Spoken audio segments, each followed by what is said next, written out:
Аман сарин анашым, ақ бесікті тербеп біздің сен, ақ сүт беріп ел жеткіздің сен, ғибратты ғұмырының жартысын жаутан қағып жолда өткіздің сен, жібін үзбей ізгі үміттің сен, жылы жүзбен бізді күттің сен, мейірімге мұқтаж мынау ғаламда үлгісі едің, ізгіліктің сен, балам дедің, балқып сүйдің сен, өз жаныңнан артық сүйдің сен, омырауынан өмір беріп жұпарылып, жұмақ болып аңқып сүйдің сен.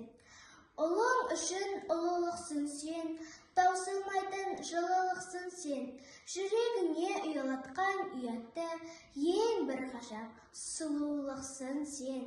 Тәңір берген нығметсің сен, қасиетсің, құдіретсің сен, атыңды естіп үлпіл қағып кететін, кеудемдегі жұмыр етсің сен анашым.